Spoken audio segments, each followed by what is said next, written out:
Scientists have announced that they have been able to create a birth control pill that comes with no side effects. Yes, the male contraceptive pill was found to be safe in trials. And look, there is a part of me that is excited about this. Way down the line, and with a dramatic overhaul to sex ed, there is a world where this works. But today I am furious to find out that after all these years, they could have found a way to stop the side effects if they'd wanted to. If perhaps all those women who suffered for all those years with all that pain and bloating and breakouts and bleeding and stroke risks, blood clot risks, headaches, irritation, mood swings, dizziness, depression could have just been men.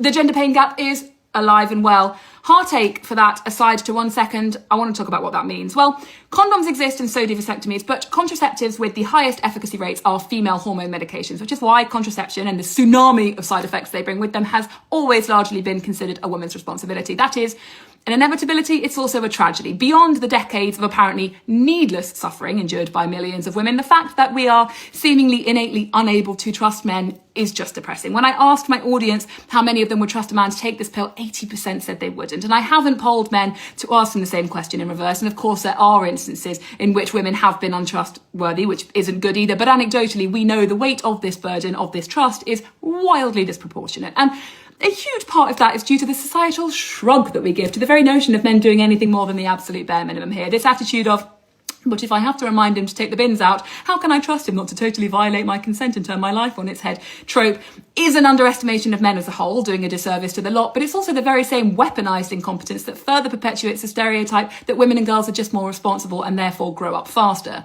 Turns out pumping her full of estrogen and giving her a grown man's problems to deal with will do that to a girl. Now, my husband is more responsible than I am, but societally he's given the free pass to forget things, whilst I go about my life knowing that should I abandon my senses for so much as a morning, the buck will stop with me. It is my body, after all, that would need to endure the physicality of a pregnancy should it occur, the trauma of a termination if that's what I chose to do, and my life that would be changed irrevocably with the arrival of a child. Pregnancy is a terrifying prospect for those without the right to choose, for those in domestically violent situations, for those millions of women who cannot afford to have a child within a society that has priced them out of it. Now, the contraception conversation, therefore, is synonymous with the one of choice, something women all over the world do not have, so make no mistake about it. I think contraception is a right that we should be incredibly grateful for, but there is a brutal injustice with the fact that this breakthrough in contraception in medication in science happened not because they wanted to better the lives of women and girls who've always been burdened by the suffering that comes with taking responsibility, but because they apparently couldn't comprehend a world in which a man making a choice as generous and as selfless as this one